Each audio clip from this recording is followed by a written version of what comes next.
박근혜 대통령이 제18대 대통령으로 당선된 후에 서울 큰 빌딩에 현수막을 내걸었어요. 보여드릴게 한번 봐주세요. 저 위에 보시면 당선된 직후에 저런 현수막을 내걸었는데요. 위에 글씨가 보이시나요? 무슨 나라를 만들겠다고 하죠? 국민 행복 시대를 열겠습니다 라고 이렇게 당선 소감을 담아서 이렇게 현수막을 걸었어요. 참 좋은 거죠. 국민 행복 시대 말만 들어도 가슴이 설레고 기분이 좋아지는 구호이면은 틀림없습니다. 근데 국민 행복 시대를 열었나요? 국민 행복 시대를 열지 못했고 오히려 국민 혼란 시대만 진행되다가 임기도 못 채우고 자리에서 물러나야 하는 안타까움을 우리는 지켜봤습니다. 박근혜 대통령만 저런 구호를 내걸었던 것 아닙니다. 대통령 되겠다고 출마하신 분들이 한결같이 다 국민 행복 시대를 열겠다, 국민들을 행복하게 만들겠다 이런 공약을 내걸었지만은 누구도 우리 국민을 행복하게 해준 지도자는 없었습니다. 참 좋은 일이지만 국민 행복 시대에 참 좋은 거죠. 국민이 행복한 나라가 좋은 나라입니다. 근데 그런 나라를 만든다는 것이 그렇게 말처럼 쉬운 건 아닙니다. 국민이 행복한 나라를 만들기 위해서는 잘못된 제도도 바꿔야 되고 잘못된 규례도 개선해야 되고 그렇게 하지 않으면 잘못된 제도와 잘못된 규제를 묶여 있는 상태에서는 국민이 행복한 나라를 만들 수 없잖아요. 그래서 대통령이 된 사람이 나 국민 행복 시대를 만들게, 국민이 행복한 나라를 만들래요, 이 제도 바꿀래요, 이 규제를 바꿀래요 하면 상대 당에서 가만히 있던가요? 절대로 가만히 있지 않죠. 무슨 소리 하는 거냐, 그걸 왜 바꾸냐고 격렬하게 저항을 하고 심지어는 머리띠 두르고 내거리로 나가서 투쟁을 하고 그렇죠.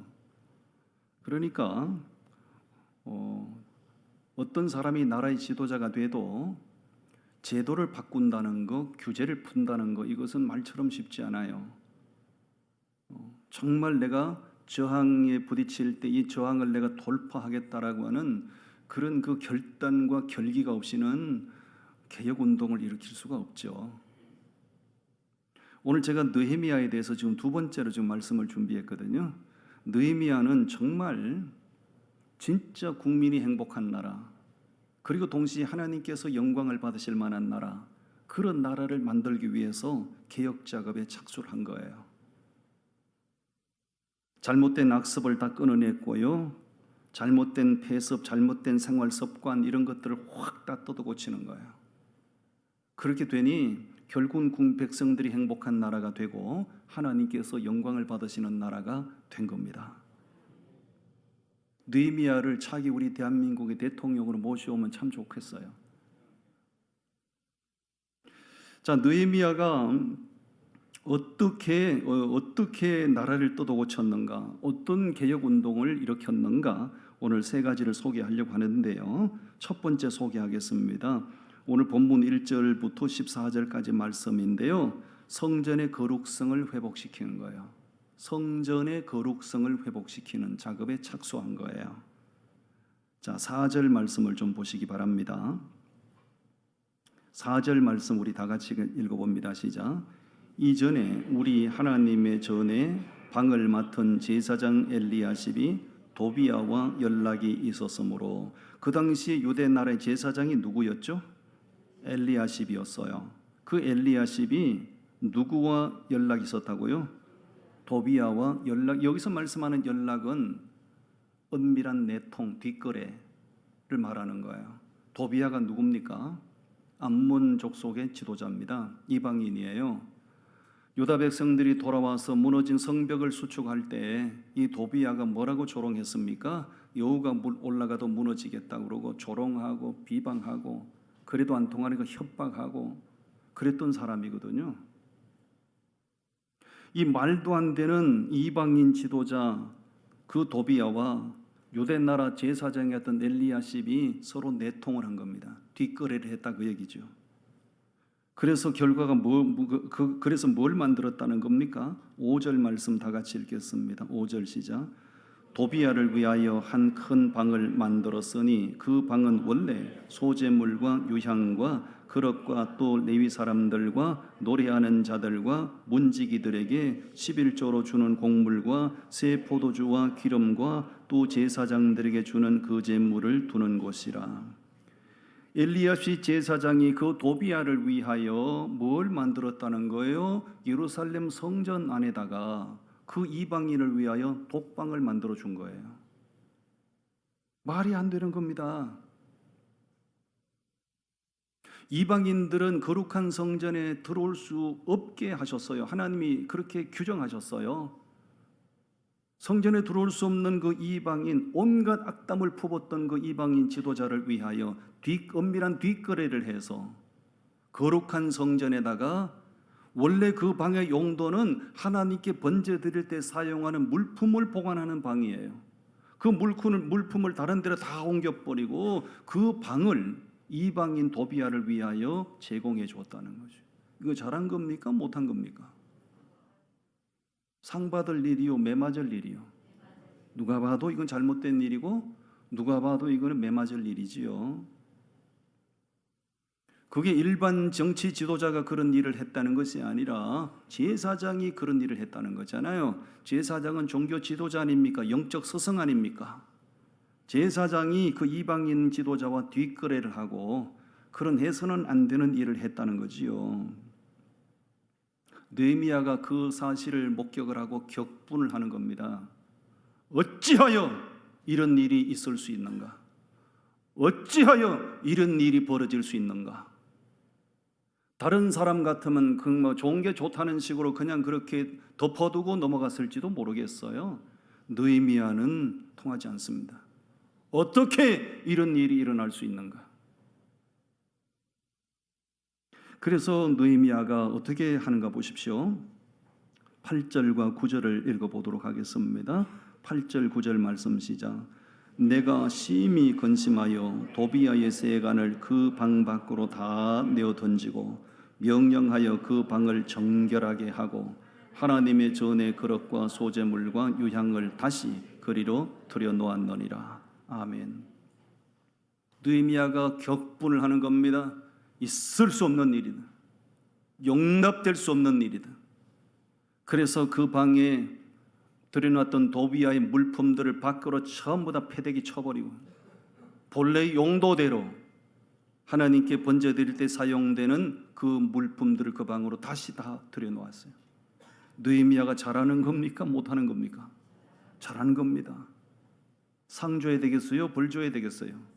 상 줘야 되죠. 느헤미야가 잘하는 겁니다.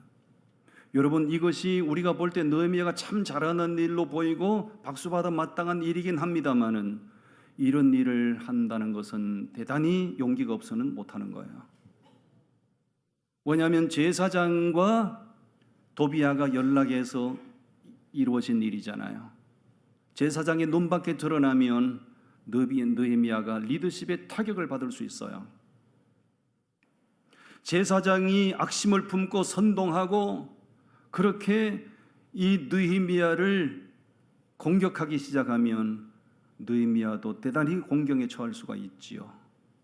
그렇지만 느헤미야는 개의치 않고 이건 하나님 보시기에 옳지 않은 거야. 하나님 보시기에 이건 맞지 않는 거야. 하나님 보시기에 옳게 해야지. 하나님 보시기에 맞게 해야지. 하나님이 영광 받으시게 해야지. 할렐루야. 느헤미야가 잘한 거예요. 지도자에게는 이런 담대함이 있어야 돼요. 내가 이걸 함으로 어떤 공격이 있겠지. 그 공격이 두려워서 멈칫거리면 지도자 자격이 없는 거죠. 내가 이런 개혁 작업을 할 때 거기서 이득을 추구하는 사람들이 이런 공격 저런 공격이 있을 수 있을 거야. 그래도 이것이 잘못된 일이라면 또도 고치는 결기가 있어야 되는 거죠. 느헤미야가 격분해서 도비야의 기구들을 전부 방 밖으로 다 던져버린 거죠. 본래 용도대로 회복을 시킨 거예요. 이러한 느헤미야의 모습을 볼 때 우리가 생각나는 분이 한 분이 계시죠? 그분이 바로 예수님이 생각나지요. 예수님이 예루살렘 성에 들어가셔서 성전 안에 딱 들어갔더니 성전이 개판 5분 전이 돼 있었잖아요. 장사꾼들의 소굴로 변질돼 있었잖아요. 그것도 제사장들이 앞장서서 장사꾼들을 성전 안에 전부 끌어들여서 거기서 발생하는 이득을 제사장들이 전부 다 주머니를 채우고 있었잖아요. 예수님이 그 모습을 보고 격분을 하시는 겁니다. 어떻게 거룩한 하나님의 성전이 장사꾼의 소굴로 변질됐는가? 어떻게 거룩하게 하나님이 영광을 받으셔야 될 성전이 이렇게 강도의 굴렬로 전락했는가? 예수님께서 그들 상을 둘러 엎으시고 채찍으로 때리시고 그들을 다 성전 밖으로 쫓아내셨던 예수님의 모습, 그러니까 오늘 본문에 나오는 이 느헤미야의 모습은 바로 우리 예수님의 모습을 보여주는 거예요. 여러분, 성전이 성전답지 못하면 하나님이 그곳에 임재하실 수가 없습니다. 성전은 거룩해야 되고 그 거룩한 성전에 하나님이 임재하셔야 하나님의 백성들이 하나님의 은총을 입고 살 수 있잖아요. 그런데 몇몇 사람들의 이권의 눈이 멀어 몇몇 돈의 눈이 먼 지도자 몇 사람 때문에 성전이 타락을 하고 하나님이 그곳에 임재하실 수가 없으면 하나님의 백성들이 영적으로 다 손해를 보는 거잖아요. 성전은 성전답게 거룩해야 되는 줄로 믿습니다. 여러분, 교회는 개인의 이익을 추구하는 집단으로 전락하면 안 되는 것이에요. 교회는 하나님이 임재하시고 하나님이 영광을 받으시는 거룩한 곳으로 보존되어야 되는 거예요. 이 교회를 통해서 어떤 개인이 이득을 추구하겠다, 이 교회를 통해서 어떤 특정한 사람이 특정한 집단이 이익을 추구하겠다, 그거는 용납되어서는 안 되는 일이에요. 이방인 도비아에게 방을 내준 것, 엘리야십 제사장이 누가 보더라도 그거는 잘못한 거예요. 용납될 수 없는 일을 스슴치 않고 한 거예요. 제사장의 지위를 악용한 거죠. 아마 그 성전 안에 그 방을 제공해주고 얼마간의 뒷거래를 해서 자기 주머니를 채웠겠죠. 나쁜 지도자입니다. 엘리야십 같은 이런 목회자 만나면 성도들의 영혼이 전부 넉탈당하는 거예요. 엘리야십 같은 이런 목회자를 만나면 교회가 다 무너지고 교회가 다 망하게 돼 있어요. 엘리야십 같은 지도자가 이 땅에는 사라져야 될 줄로 믿습니다. 이 도비아의 행위 자체가 오늘 살고 있는 우리 그리스도인들에게 주는 교훈이 대단히 큽니다. 킹 제임스 버전 성경 구절을 띄워드릴 테니까 한번 보시기 바랍니다. 고린도전서 3장 16절 말씀인데 우리 같이 한번 읽어보시겠습니다. 시작. 너희가 하나님의 성전인 것과 하나님의 영께서 너희 안에 거하시는 것을 너희가 알지 못하느냐. 너희는 우리들을 말하는 겁니다. 예수 그리스도를 믿고 구원받은 성도, 너희가 뭐라고 말씀하지요? 하나님의 성전이라고. 무슨 얘기냐면 구약시대는 건물 성전에서 하나님이 임재하시고 하나님을 만나셨지만 지금은 우리를 택하여 구원하시고 우리 몸을 성전 삼으시고 하나님의 영이 우리 안에 거하시면서 우리를 통하여 영광을 받기를 원하세요. 지금은 건물 성전 시대가 아니고 우리 몸 성전 시대. 옆 사람 격려해줘서 축원해주세요. 당신이 거룩한 성전입니다. 거룩한 성전이 거룩성이 훼손되면, 거룩성을 잃어버리면 하나님을 화나게 하는 거잖아요. 예수 믿는 사람들이 담배를 피우면 안 됩니다. 술을 마시면 안 됩니다. 마약을 하면 안 됩니다. 몸에 해로운 걸 집어넣으면 안 됩니다. 그거는 의학적으로 상식적으로 떠나서 우리 몸이, 하나님을 믿는 사람들은 몸이 거룩한 성전이기 때문에 그런 것들을 습관적으로 우리가 하면 안 된다는 거죠. 우리 몸이 거룩한 성전인데 우리 안에 성령 하나님의 영이 우리 안에 내주하시는데 여기다 자꾸 담배 연기를 빨아들이면 어떻게 되겠어요? 장경동 목사님의 말씀이 하나님 화생방 훈련시킨다고. 예수 믿는 사람들이, 구원받은 사람들이 습관적으로 자꾸 담배 연기를 빨아들이면 내 안에 거하시는 성령님 화생방 훈련시키는 거예요. 그러면 안 된다 그 얘기입니다. 예수 믿고 구원받은 성도들이 자꾸 홀짝홀짝 습관적으로 술을 들이마셔요. 성령님 술 취하게 만들면 되겠습니까? 안 된다. 여러분, 도비아가 너무 화가 난 거잖아요. 어떻게 거룩한 성전에 이방인을 위하여 방을 제공할 수 있는가? 본래 용도를 다 훼손시키고, 예수님도 예루살렘 성전이 타락했을 때 화가 나셨잖아요. 그렇다면 오늘 우리가 몸이 성전인데 우리 몸이 거룩하게 보존되지 못하면 성령님을 화나게 하는 일이 아니겠냐 말이죠. 그러므로 우리는 이러한 도비아의 행위를 보면서 우리 몸이 성전되게 해야 되고, 그리고 교회들이 모여서 예배하는 이 공간, 이것은 예배당인데, 성도들이 모여서 예배하는 집이 예배당인데, 이 예배당도 어떤 특정한 사람의 이익을 추구하는 집단이 되면 안 되고 모두가 다 같이 모여서 하나님을 예배하는 거룩한 장소로 보존돼야 되는 거죠. 아멘. 느헤미야가 성전의 거룩성을 회복시킨 거예요. 이거는 하나님의 마음을 시원하게 하는 겁니다. 그동안 엘리야십 제사장이 그 도비야와 내통하면서 뒷거래하면서 그 성전의 그렇게 하는 모습을 보고 하나님의 마음이 고구마 먹고 체한 것처럼 너무나 답답하셨거든요. 느헤미야가 이걸 확 뜯어 고치니까 하나님의 마음이 시원케 되는 거예요. 우리 하나님의 마음을 답답하게 하는 사람 되지 말고요, 하나님을 시원케 하는 사람 되십시다. 아멘. 마지막이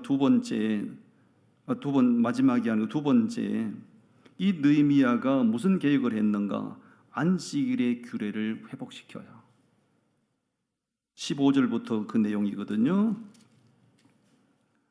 15절부터 우리 말씀을 몇 구절 같이 읽도록 합니다. 시작. 그때에 내가 본즉 유다에서 어떤 사람이 안식일에 술틀을 밟고 곡식단을 나귀에 실어 운반하며 포도주와 포도와 무화과와 여러 가지 짐을 지고 안식일에 예루살렘에 들어와서 음식물을 팔기로 그날에 내가 경계하였고, 또 두로 사람이 예루살렘에 살며 물고기와 각양 물건을 가져다가 안식일에 예루살렘에서도 유다 자손에게 팔기로 내가 유다의 모든 귀인들을 꾸짖어 그들에게 이르기를 너희가 어찌 이 악을 행하여 안식일을 범하느냐 됐어요. 느헤미야가 돌아와서 목격한 두 번째 기가 막힌 상황은 하나님의 백성들이 안식일을 다 무력화시켜버린 거예요.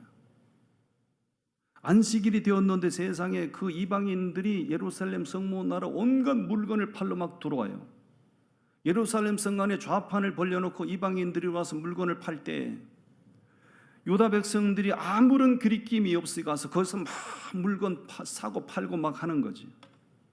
이런 기가 막힌 모습을 보고 느헤미야가 화가 격분하는 거예요. 화가 나는 거예요.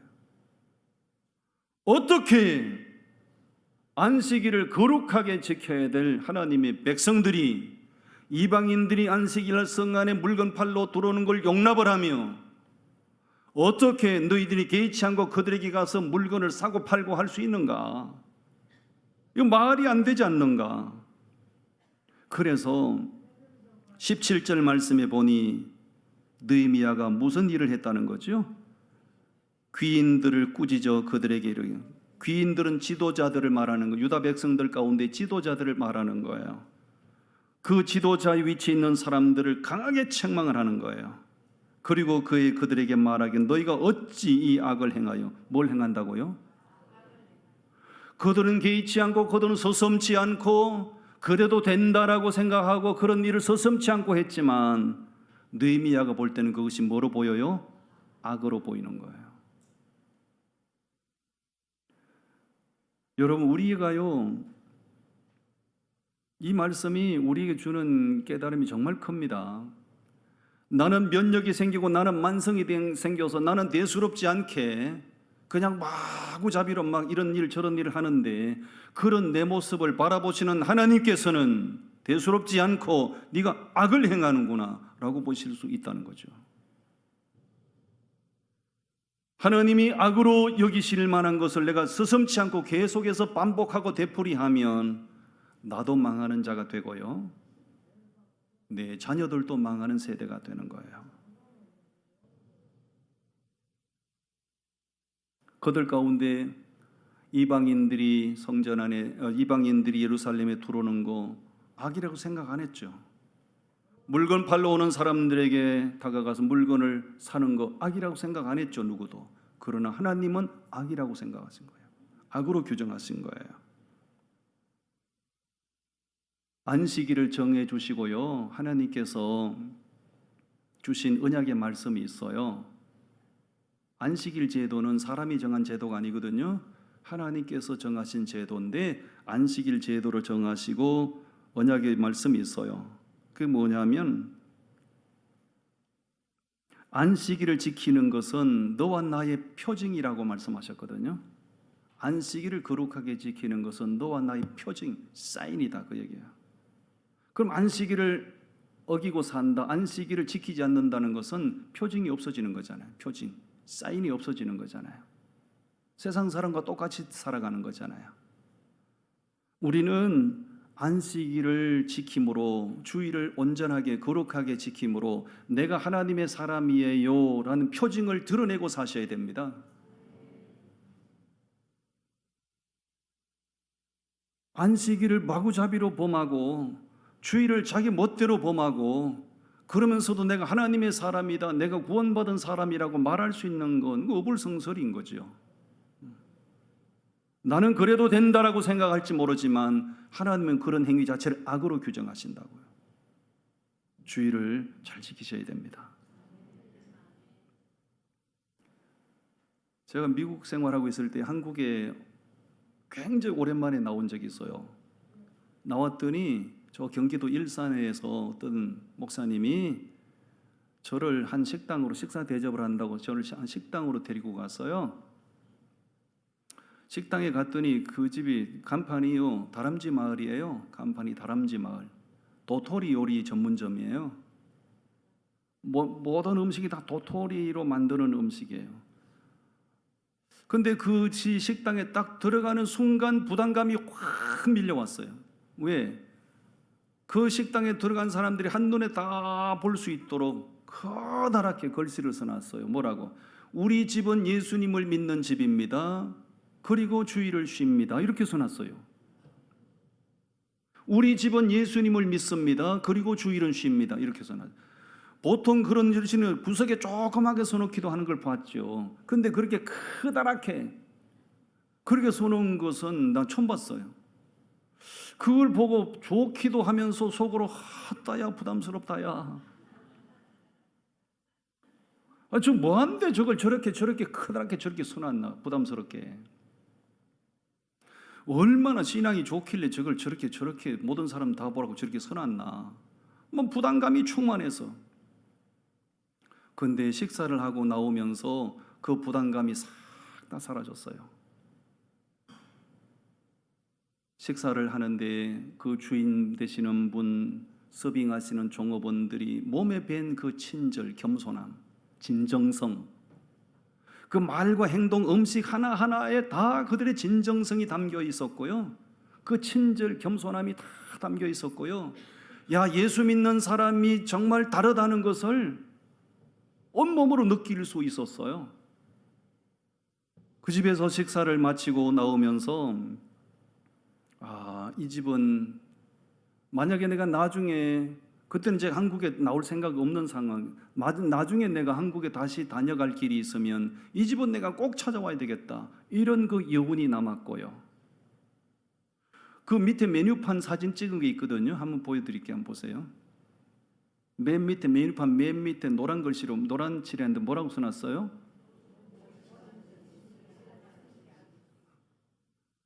모든 정식은 예수님께 하던 정식입니다. 정말 신앙생활의 자신감, 자신들의 말 하나, 행동 하나, 그 서빙하는 정성 하나, 이런 것들이 정말 저 글씨를 써서 붙이기에 조금도 부끄럽지 않고 나오면서 진짜 이 집이 우리 집은 예수님을 믿는 집입니다. 그리고 주일은 쉽니다. 이걸 더 크게 써붙여도 될 만한 집이다. 이런 느낌을 받았어요. 손님이 굉장히 많았거든요. 문전성시를 이루더군요. 그 정도 잘 되는 집은요, 주일날 오픈을 하면 손님이 더 많을 거예요. 그렇잖아요. 그런데 주일은 천에 없어도 문을 닫는 거죠. 우리 집은 주일은 쉽니다. 왜? 예수 믿는 사람이니까. 여러분, 예수님을 믿는 사람은 주일이 주님의 날인 것을 기억을 하셔야 되고요. 주님의 날은 어떤 것과도 양보해도 안 되고 타협할 수도 없는 거예요. 그리스도인의 표징이 뭡니까? 내가 하나님의 사람이라는 표징이 뭡니까? 그건 주일을 온전하게 지키는 것이에요. 내가 주일을 온전하게 지키지 않으면서 바쁘다는 핑계로, 뭐하다는 핑계로 주일을 마구잡이로 막 범해요. 그러면서 당신 생활 속에 그리스도인의 표징이 어디 있는가? 당신이 마음대로 주일을 범하고 살면서 당신이 그리스도인인가? 나가 그리스도인이라고 말할 수 없죠. 느헤미야가 돌아와서 이 안식일을 마구잡이로 범하는 이런 모습들을 보고 이건 안 된다. 하나님이 원하는 모습으로 회복시켜야 된다.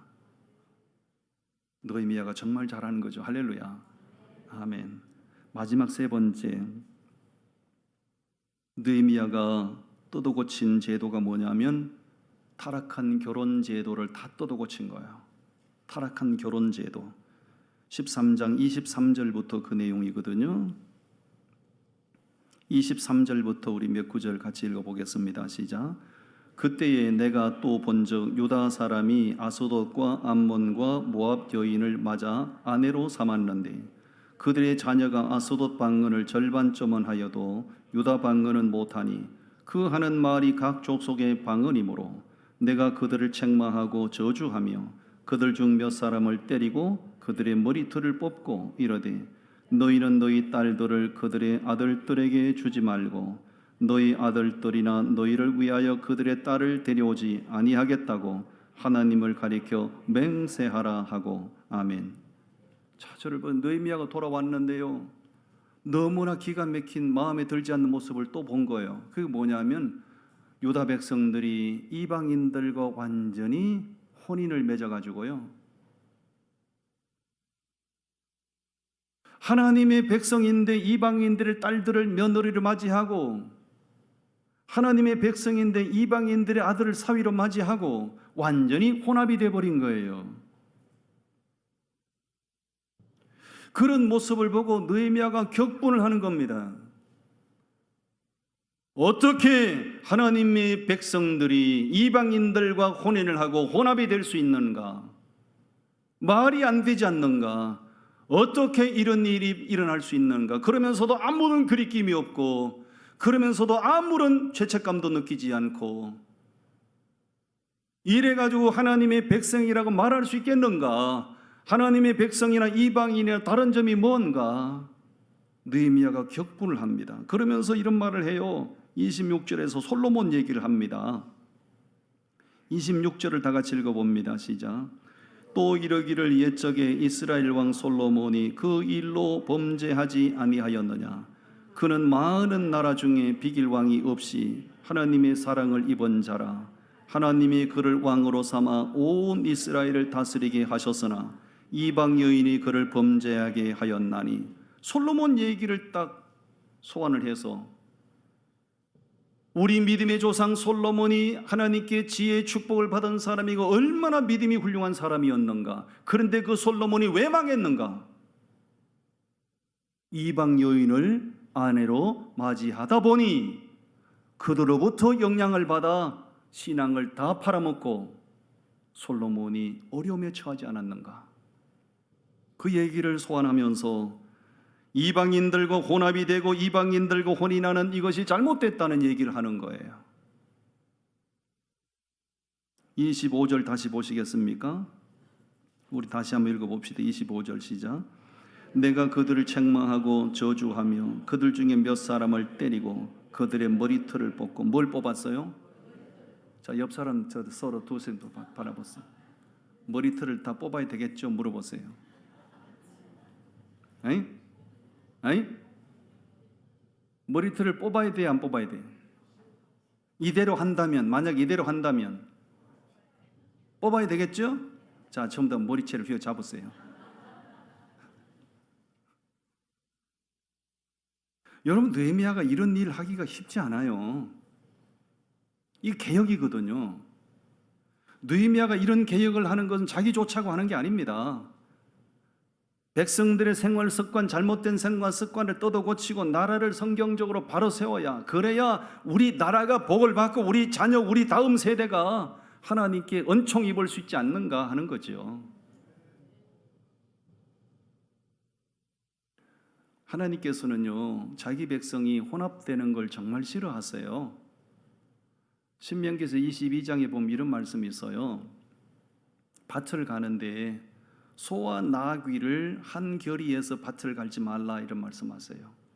그걸 밭에 씨를 뿌릴 때 단종 씨앗을 뿌려야 되지, 이 씨앗과 이 씨앗을 함께 섞어서 뿌리지 말라, 혼합되지 말라, 그 얘기예요. 천을 짜는데 양털과 배씨를 섞어서 짜지 말라 그래요. 하나님의 백성이 섞이는 것 싫어한다, 그 얘기죠. 하나님의 백성은 하나님의 백성답게 살아야 되는 거예요. 아멘. 천주교인들은요, 여러분 한번 물어보세요. 여러분 주변에 누가 천주교인이 있으면 한번 확인해 보십시오. 천주교인은 혼인을 혼배성사라고 그래요. 천주교인은 결혼을 할 때 천주교인이 아닌 사람은 반드시 천주교에 입교를 시켜야 되고요. 그리고 신부님이 집전한 영세를 받아야 되고요. 천주교 교리를 인정해야 돼요. 그래야 혼배성사가 승인이 됩니다. 천주교의 그런 제도는 그렇습니다. 뭐 무슬림들은 말할 것도 없고요. 무슬림들은 천주교보다 훨씬 더 엄하고요. 근데 우리 기독교인들은 정체성이 없는 거예요. 그냥 아무나 그냥 마음에 들면 다 자기 기준에서 신랑감을 맞이하고 신부감을 맞이하고 막 혼인하는 거예요. 자녀들이 그런 데 대해서 부모들이 아무런 개의치도 않는 거예요. 잘못된 거예요. 잘못된 거예요. 그러면 안 되는 거예요. 하나님을 믿는 사람은 하나님을 믿는 사람끼리 결혼해야 돼요. 아멘. 고린도전서 6장 14절 말씀을 한번 띄워드릴게, 한번 보십시오. 글씨 보이시나요? 우리 한번 같이 읽어보시죠. 시작.